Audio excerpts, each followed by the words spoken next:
വിശുദ്ധ പൗലോസ്ലീഹ റോമാക്കാർക്കെഴുതിയ ലേഖനത്തിൽ നിന്നുള്ള വായന. 1-ാം അധ്യായം.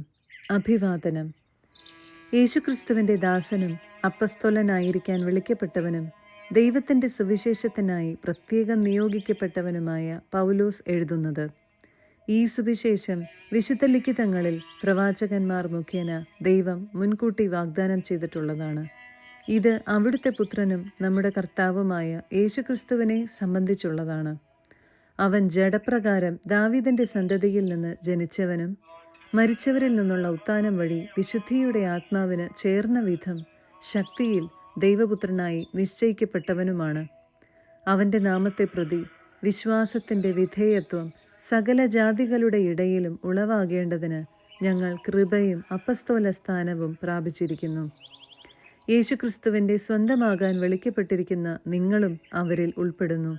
ദൈവത്തിൻ്റെ സ്നേഹഭാജനങ്ങളും വിശുദ്ധരാകാൻ വിളിക്കപ്പെട്ടവരുമായി റോമായിലുള്ള നിങ്ങൾക്കെല്ലാവർക്കും നമ്മുടെ പിതാവായ ദൈവത്തിൽ നിന്നും കർത്താവായ യേശുക്രിസ്തുവിൽ നിന്നും കൃപയും സമാധാനവും.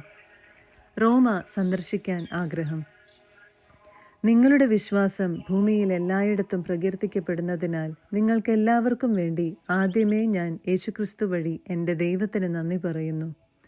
ഞാൻ നിങ്ങളെ ഇടവിടാതെ പ്രാർത്ഥനയിൽ സ്മരിക്കുന്നുവെന്നതിന് അവിടുത്തെ പുത്രനെക്കുറിച്ചുള്ള സുവിശേഷം വഴി ഞാൻ ആത്മനാ ശുശ്രൂഷിക്കുന്ന ദൈവമാണ് എനിക്ക് സാക്ഷി. ദൈവേഷ്ടത്താൽ എങ്ങനെയെങ്കിലും നിങ്ങളുടെ അടുത്ത് വന്നു ചേരാൻ ഇപ്പോഴെങ്കിലും സാധിച്ചിരുന്നെങ്കിൽ എന്ന് ഞാൻ പ്രാർത്ഥിക്കുന്നു. നിങ്ങളെ സ്ഥൈര്യപ്പെടുത്താൻ എന്തെങ്കിലും ആത്മീയ വരം നിങ്ങൾക്ക് നൽകേണ്ടതിന് നിങ്ങളെ കാണാൻ ഞാൻ അതിയായി ആഗ്രഹിക്കുന്നു. എൻ്റെയും നിങ്ങളുടെയും വിശ്വാസം നമ്മെ പരസ്പരം പ്രോത്സാഹിപ്പിക്കുമല്ലോ. സഹോദരരെ, ഇത് നിങ്ങൾ മനസ്സിലാക്കണം. മറ്റു വിജാതീയരുടെ ഇടയിലെന്ന പോലെ നിങ്ങളുടെ ഇടയിലും ഫലമുളവാകുന്നതിന് നിങ്ങളുടെ അടുക്കൽ വരാൻ പലപ്പോഴും ഞാൻ ഒരുങ്ങിയതാണ്. എന്നാൽ ഇതുവരെയും എനിക്ക് തടസ്സം നേരിട്ടുകൊണ്ടിരിക്കുകയായിരുന്നു. ഗ്രീക്കുകാരോടും അപരിഷ്കൃതരോടും വിജ്ഞാനികളോടും അജ്ഞന്മാരോടും ഞാൻ കടപ്പെട്ടവനാണ്. അതുകൊണ്ടാണ് റോമായിലുള്ള നിങ്ങളോടും സുവിശേഷം പ്രസംഗിക്കാൻ ഞാൻ തീവ്രമായി ആഗ്രഹിക്കുന്നത്. സുവിശേഷത്തെപ്പറ്റി ഞാൻ ലജ്ജിക്കുന്നില്ല. എന്തെന്നാൽ വിശ്വസിക്കുന്ന ഏവർക്കും, ആദ്യം യഹൂദർക്കും പിന്നീട് ഗ്രീക്കുകാർക്കും, അത് രക്ഷയിലേക്ക് നയിക്കുന്ന ദൈവശക്തിയാണ്. അതിൽ വിശ്വാസത്തിൽ നിന്ന് വിശ്വാസത്തിലേക്ക് നയിക്കുന്ന ദൈവത്തിൻ്റെ നീതി വെളിപ്പെട്ടിരിക്കുന്നു. നീതിമാൻ വിശ്വാസം വഴി ജീവിക്കും എന്ന് എഴുതപ്പെട്ടിരിക്കുന്നുവല്ലോ. മനുഷ്യൻ്റെ തിന്മ. മനുഷ്യരുടെ സകല ദുഷ്ടതയ്ക്കും അനീതിക്കുമെതിരായി ദൈവത്തിൻ്റെ ക്രോധം ആകാശത്തു നിന്ന് പ്രത്യക്ഷപ്പെടുന്നു. അവർ തങ്ങളുടെ അനീതിയിൽ സത്യത്തെ തളച്ചിടുന്നു. ദൈവത്തെക്കുറിച്ച് അറിയാൻ കഴിയുന്നതൊക്കെ അവർക്ക് വ്യക്തമായി അറിയാം. ദൈവം അവയെല്ലാം അവർക്ക് വെളിപ്പെടുത്തിയിട്ടുണ്ട്. ലോക സൃഷ്ടി മുതൽ ദൈവത്തിൻ്റെ അദൃശ്യ പ്രകൃതി, അതായത് അവിടുത്തെ അനന്തശക്തിയും ദൈവത്വവും സൃഷ്ടവസ്തുക്കളിലൂടെ സ്പഷ്ടമായി അറിഞ്ഞിട്ടുണ്ട്. അതുകൊണ്ട് അവർക്ക് ഒഴികഴിവില്ല. അവർ ദൈവത്തെ അറിഞ്ഞിരുന്നെങ്കിലും അവിടുത്തെ ദൈവമായി മഹത്വപ്പെടുത്തുകയോ അവിടുത്തേക്ക് നന്ദി പ്രകാശിപ്പിക്കുകയോ ചെയ്തില്ല. മറിച്ച് അവരുടെ യുക്തിവിചാരങ്ങൾ നിഷ്ഫലമായി തീരുകയും വിവേകരഹിതമായ ഹൃദയം അന്ധകാരത്തിൽ ആണ്ടുപോകുകയും ചെയ്തു. ജ്ഞാനികളെന്ന് അവകാശപ്പെട്ടുകൊണ്ട് അവർ ഭോഷന്മാരായി തീർന്നു. അവർ അനശ്വരനായ ദൈവത്തിൻ്റെ മഹത്വം നശ്വരനായ മനുഷ്യൻ്റെയോ പക്ഷികളുടെയോ മൃഗങ്ങളുടെയോ ഇഴജന്തുക്കളുടെയോ സാദൃശ്യമുള്ള വിഗ്രഹങ്ങൾക്ക് കൈമാറി. അതുകൊണ്ട് ദൈവം അവരെ തങ്ങളുടെ ഭോഗാസക്തികളോടുകൂടെ ശരീരങ്ങൾ പരസ്പരം അവമാനിതമാക്കുന്നതിന് അശുദ്ധിക്ക് വിട്ടുകൊടുത്തു. എന്തെന്നാൽ അവർ ദൈവത്തിൻ്റെ സത്യം ഉപേക്ഷിച്ച് വ്യാജം സ്വീകരിച്ചു. അവർ സൃഷ്ടാവിലുമുപരി സൃഷ്ടിയെ ആരാധിക്കുകയും സേവിക്കുകയും ചെയ്തു. അവിടുന്ന് എന്നേക്കും വാഴ്ത്തപ്പെട്ടവനാണ്. ആമേൻ. അക്കാരണത്താൽ ദൈവം അവരെ നിന്ദ്യമായ വികാരങ്ങൾക്ക് വിട്ടുകൊടുത്തു. അവരുടെ സ്ത്രീകൾ സ്വാഭാവിക ബന്ധങ്ങൾക്ക് പകരം പ്രകൃതി വിരുദ്ധ ബന്ധങ്ങളിൽ ഏർപ്പെട്ടു. അതുപോലെ പുരുഷന്മാർ സ്ത്രീകളുമായുള്ള സ്വാഭാവിക ബന്ധം ഉപേക്ഷിക്കുകയും പരസ്പര ആസക്തിയാൽ ജ്വലിച്ച് അന്യോന്യം ലജ്ജാകര കൃത്യങ്ങളിൽ ഏർപ്പെടുകയും ചെയ്തു. തങ്ങളുടെ തെറ്റിന് അർഹമായ ശിക്ഷ അവർക്ക് ലഭിച്ചു. ദൈവത്തെ അംഗീകരിക്കുന്നത് പോരായ്മയായി അവർ കരുതിയത് നിമിത്തം അധമവികാരത്തിനും അനുചിത പ്രവൃത്തികൾക്കും ദൈവം അവരെ വിട്ടുകൊടുത്തു. അവർ എല്ലാ തരത്തിലുമുള്ള അനീതിയും ദുഷ്ടതയും അത്യാഗ്രഹവും തിന്മയും നിറഞ്ഞവരാണ്.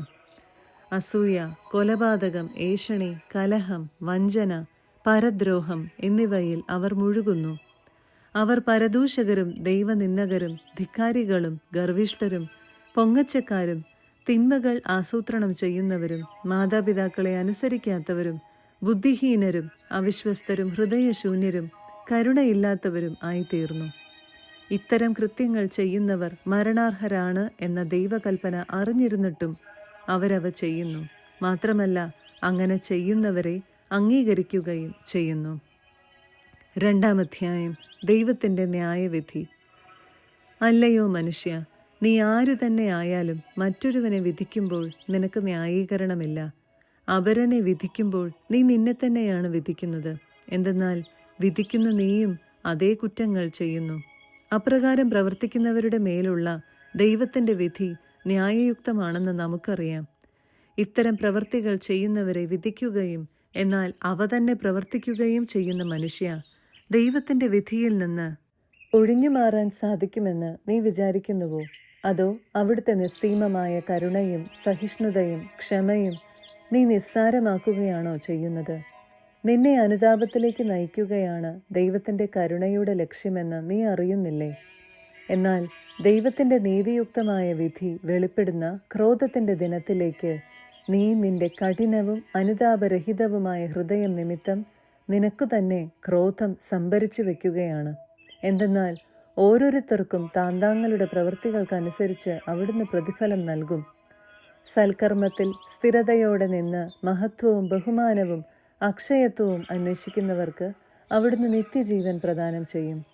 സ്വാർത്ഥമതികളായി സത്യത്തെ അനുസരിക്കാതെ ദുഷ്ടതയ്ക്ക് വഴങ്ങുന്നവർ കോപത്തിനും ക്രോധത്തിനും പാത്രമാകും. തിന്മ പ്രവർത്തിക്കുന്ന ഏതൊരുവനും, ആദ്യം യഹൂദനും പിന്നെ ഗ്രീക്കുകാരനും, ക്ലേശവും ദുരിതവും ഉണ്ടാകും. എന്നാൽ നന്മ പ്രവർത്തിക്കുന്ന ഏതൊരുവനും, ആദ്യം യഹൂദനും പിന്നെ ഗ്രീക്കുകാരനും, മഹത്വവും ബഹുമാനവും സമാധാനവും ഉണ്ടാകും. എന്തെന്നാൽ ദൈവസന്നിധിയിൽ മുഖം നോട്ടമില്ല. നിയമബദ്ധരല്ലാതിരിക്കെ പാപം ചെയ്തവരെല്ലാം നിയമം കൂടാതെ നശിക്കും. നിയമബദ്ധരായിരിക്കെ പാപം ചെയ്തവർ നിയമാനുസൃതം വിധിക്കപ്പെടും. കാരണം നിയമം ശ്രവിക്കുന്നവരല്ല ദൈവസമക്ഷം നീതിമാന്മാർ, നിയമം അനുസരിക്കുന്നവരാണ് നീതീകരിക്കപ്പെടുന്നത്. നിയമം ലഭിച്ചിട്ടില്ലാത്ത വിജാതീയർ നിയമം ആവശ്യപ്പെടുന്ന കാര്യങ്ങൾ സ്വാഭാവികമായി തന്നെ നിറവേറ്റുമ്പോൾ നിയമം ഇല്ലെന്നിരിക്കലും അവർ തങ്ങൾക്ക് തന്നെ ഒരു നിയമമാവുകയാണ് ചെയ്യുന്നത്. നിയമത്തിൻ്റെ അനുശാസനം തങ്ങളുടെ ഹൃദയങ്ങളിൽ എഴുതപ്പെട്ടിരിക്കുന്നുവെന്ന് അവർ സ്പഷ്ടമാക്കുന്നു. അവരുടെ മനസ്സാക്ഷി അതിന് സാക്ഷി നൽകുന്നു. അവരുടെ വൈരുദ്ധ്യമാർന്ന വിചാരങ്ങൾ അവരെ കുറ്റപ്പെടുത്തുകയോ ന്യായീകരിക്കുകയോ ചെയ്യും. ഞാൻ പ്രസംഗിക്കുന്ന സുവിശേഷമനുസരിച്ച് ദൈവം യേശുക്രിസ്തു വഴി മനുഷ്യരുടെ രഹസ്യങ്ങൾ വിധിക്കുന്ന ദിവസം ഇതും വെളിവാകും. യഹൂദരും നിയമവും. നീ യഹൂദനെന്ന് വിളിക്കപ്പെടുന്നു, നിയമത്തിൽ ആശ്രയിക്കുന്നു, ദൈവത്തിൽ അഭിമാനം കൊള്ളുന്നു. നീ നിയമം പഠിച്ചിട്ടുള്ളതിനാൽ ദൈവഹിതം അറിയുകയും ശ്രേഷ്ഠമായതിനെ അംഗീകരിക്കുകയും ചെയ്യുന്നു. ജ്ഞാനത്തിൻ്റെയും സത്യത്തിൻ്റെയും മൂർത്ത രൂപം നിയമത്തിൽ നിനക്ക് ലഭിച്ചിരിക്കുന്നതുകൊണ്ട് നീ അന്ധന്മാർക്ക് വഴികാട്ടിയും ഇരുട്ടിലിരിക്കുന്നവർക്ക് വെളിച്ചവും അജ്ഞർക്ക് ഉപദേഷ്ടാവും കുട്ടികൾക്ക് അധ്യാപകനുമാണെന്ന് നിനക്ക് ഉറപ്പുണ്ടെങ്കിൽ മറ്റുള്ളവരെ പഠിപ്പിക്കുന്ന നീ നിന്നെ തന്നെ പഠിപ്പിക്കാത്തതെന്ത്? മോഷ്ടിക്കരുത് എന്ന് പ്രസംഗിക്കുന്ന നീ മോഷ്ടിക്കുന്നുവോ? വ്യഭിചാരം ചെയ്യരുതെന്ന് പറയുന്ന നീ വ്യഭിചാരം ചെയ്യുന്നുവോ? വിഗ്രഹങ്ങളെ വെറുക്കുന്ന നീ ദേവാലയം കവർച്ച ചെയ്യുന്നുവോ? നിയമത്തിൽ അഭിമാനിക്കുന്ന നീ നിയമം ലംഘിച്ച് ദൈവത്തെ അവമാനിക്കുന്നുവോ? നിങ്ങൾ നിമിത്തം ദൈവത്തിൻ്റെ നാമം വിജാതീയരുടെ ഇടയിൽ ദുഷിക്കപ്പെടുന്നു എന്ന് എഴുതിയിരിക്കുന്നുവല്ലോ. നീ നിയമം അനുസരിക്കുന്നവനാണെങ്കിൽ പരിച്ഛേദനം അർത്ഥവത്താണ്. നിയമം ലംഘിക്കുന്നവനാണെങ്കിലോ നിന്റെ പരിച്ഛേദനമല്ലാതായി തീരുന്നു. അതുകൊണ്ട് നിയമം പാലിക്കുന്ന അപരിച്ഛേദിതനെ പരിച്ഛേദിതനായി കണക്കാക്കിക്കൂടെ? ശാരീരികമായി പരിച്ഛേദനം നടത്താതെ തന്നെ നിയമം അനുസരിക്കുന്നവർ നിയമവും പരിച്ഛേദനവും ഉണ്ടായിട്ടും നിയമം ലംഘിക്കുന്ന നിന്നെ കുറ്റം വിധിക്കും. എന്തെന്നാൽ ബാഹ്യമായി യഹൂദനായിരിക്കുന്നവനല്ല യഥാർത്ഥ യഹൂദൻ. യഥാർത്ഥ പരിച്ഛേദനം ബാഹ്യമോ ശാരീരികമോ അല്ല, ആന്തരികമായി യഹൂദനായിരിക്കുന്നവനാണ് യഥാർത്ഥ യഹൂദൻ. ഹൃദയത്തിൽ നടക്കുന്ന പരിച്ഛേദനമാണ് യഥാർത്ഥ പരിച്ഛേദനം. അത് ആത്മീയമാണ്, അക്ഷരാർത്ഥത്തിലുള്ളതല്ല. അവന് പ്രശംസ ലഭിക്കുന്നത് മനുഷ്യരിൽ നിന്നല്ല, ദൈവത്തിൽ നിന്നാണ്. 3-ാം അധ്യായം, ദൈവനീതിയും വിശ്വസ്തതയും. അങ്ങനെയെങ്കിൽ യഹൂദന് കൂടുതലായി എന്തു മേന്മയാണുള്ളത്? പരിച്ഛേദനം കൊണ്ട് എന്തു പ്രയോജനമാണുള്ളത്? പല വിധത്തിലും വളരെ പ്രയോജനമുണ്ട്. ഒന്നാമത്, ദൈവത്തിൻ്റെ അരുളപ്പാടുകൾ ഭരമേൽപ്പിച്ചത് യഹൂദരെയാണ്. അവരിൽ ചിലർ അവിശ്വസിച്ചെങ്കിലെന്ത്? അവരുടെ അവിശ്വസ്തത ദൈവത്തിൻ്റെ വിശ്വസ്തതയെ ഇല്ലാതാക്കുമോ? ഒരിക്കലുമില്ല. എല്ലാ മനുഷ്യരും വ്യാജം പറയുന്നവരായാലും ദൈവം സത്യവാനാണ്. ഇങ്ങനെ എഴുതപ്പെട്ടിരിക്കുന്നു: അങ്ങയുടെ വാക്കുകളിൽ അങ്ങ് നീതിമാൻ എന്ന് തെളിയും. വിചാരണ ചെയ്യപ്പെടുമ്പോൾ അങ്ങ് വിജയിക്കും. എന്നാൽ നമ്മുടെ അനീതി ദൈവനീതിയെ വെളിപ്പെടുത്തുന്നെങ്കിൽ നാം എന്തു പറയും? മാനുഷികമായ രീതിയിൽ ഞാൻ ചോദിക്കട്ടെ, നമ്മുടെ നേരെ കോപിക്കുന്ന ദൈവം നീതിയില്ലാത്തവനെന്നോ? ഒരിക്കലുമല്ല. ആണെങ്കിൽ ദൈവം ലോകത്തെ എങ്ങനെ വിധിക്കും? എൻ്റെ അസത്യം വഴി ദൈവത്തിൻ്റെ സത്യം അവിടുത്തെ മഹത്വം വർദ്ധിപ്പിക്കുന്നെങ്കിൽ എന്നെ പാപി എന്ന് വിധിക്കുന്നതെന്തിന്? അപ്പോൾ നന്മയുണ്ടാകാൻ വേണ്ടി തിന്മ ചെയ്യാമെന്നോ? ഞങ്ങളിങ്ങനെ പഠിപ്പിക്കുന്നുവെന്ന് ഞങ്ങളെപ്പറ്റി ചിലർ ദൂഷണം പറയുന്നുണ്ട്. ഇവർക്ക് നീതിയുക്തമായ ശിക്ഷ ലഭിക്കും. എല്ലാവരും പാപികൾ. അപ്പോഴെന്ത്? യഹൂദരായ നമുക്ക് വല്ല മേന്മയുമുണ്ടോ? ഇല്ല, അശേഷമില്ല. യഹൂദരും ഗ്രീക്കുകാരും പാപത്തിന് അധീനരാണെന്ന് നമ്മൾ മുൻപേ കുറ്റപ്പെടുത്തിയല്ലോ. ഇങ്ങനെ എഴുതപ്പെട്ടിരിക്കുന്നു: നീതിമാനായി ആരുമില്ല, ഒരുവൻ പോലുമില്ല. കാര്യം ഗ്രഹിക്കുന്നവനില്ല, ദൈവത്തെ അന്വേഷിക്കുന്നവനുമില്ല.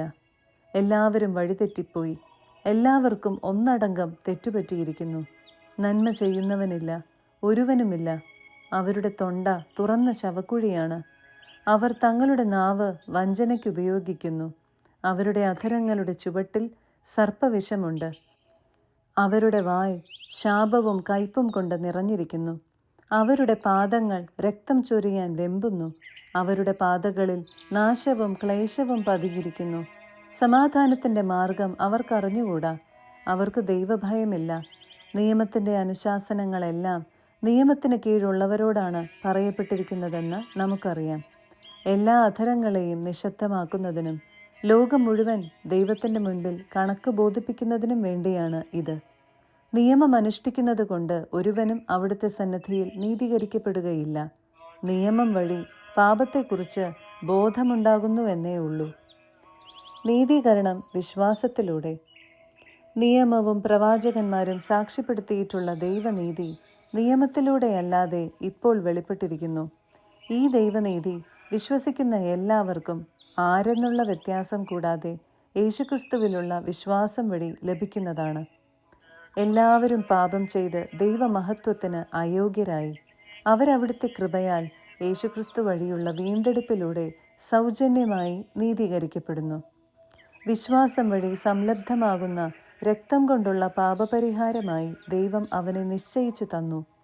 അവിടുന്ന് തൻ്റെ ക്ഷമയിൽ പഴയ പാപങ്ങളെ അവഗണിച്ചുകൊണ്ട് ഇപ്പോൾ തൻ്റെ നീതി വെളിപ്പെടുത്താനും അങ്ങനെ താൻ നീതിമാനാണെന്നും യേശുവിൽ വിശ്വസിക്കുന്നവനെ നീതീകരിക്കുന്നവനാണെന്നും തെളിയിക്കാനുമാണ് ഇപ്രകാരം ചെയ്തത്. അതുകൊണ്ട് നമ്മുടെ വൻപ് പറച്ചിൽ എവിടെ? അതിന് സ്ഥാനമില്ലാതായിരിക്കുന്നു. എന്തടിസ്ഥാനത്തിൽ? പ്രവൃത്തികളുടെ അടിസ്ഥാനത്തിലോ? അല്ല, വിശ്വാസത്തിൻ്റെ അടിസ്ഥാനത്തിൽ. എന്തെന്നാൽ നിയമാനുഷ്ഠാനം കൂടാതെ തന്നെ വിശ്വാസത്താൽ മനുഷ്യൻ നീതീകരിക്കപ്പെടുന്നുവെന്ന് നാം അനുമാനിക്കുന്നു. ദൈവം യഹൂദരുടേത് മാത്രമാണോ? വിജാതീയരുടേതുമല്ലേ? അതെ, അവിടുന്ന് വിജാതീയരുടെയും ദൈവമാണ്. എന്തെന്നാൽ ദൈവം ഏകനാണ്. അവിടുന്ന് പരിച്ഛേദിതരെയും അപരിച്ഛേദിതരെയും അവരവരുടെ വിശ്വാസത്താൽ നീതീകരിക്കും. ആകയാൽ നാം നിയമത്തെ വിശ്വാസത്താൽ അസാധുവാക്കുകയാണോ? ഒരിക്കലുമല്ല, നിയമത്തെ ഉറപ്പിക്കുകയത്രേ ചെയ്യുന്നത്.